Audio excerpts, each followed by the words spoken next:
Pia Miller needs no introduction in Australia. The actress has been a fan favorite since her stint on the long-running soap Home and Away, playing senior constable Katarina Chapman on the show from 2015 to 2018. Who was Patrick Whitesell married to?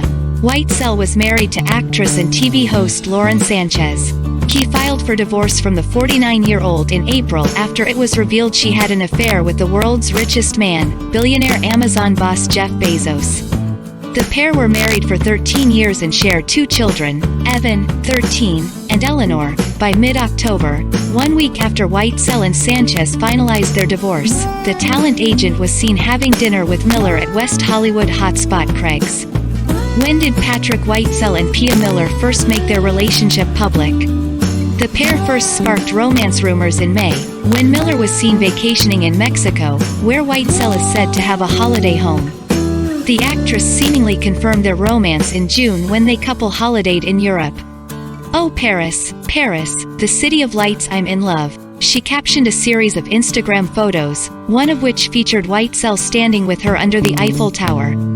They set off the rumor mill again in August when the new couple were seen aboard a luxurious yacht in Italy's Amalfi Coast with America Idol host Ryan Seacrest, 44, and his 27-year-old model girlfriend Shayna Taylor. Please like and subscribe my channel and press the bell icon to get new video updates.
Thank you.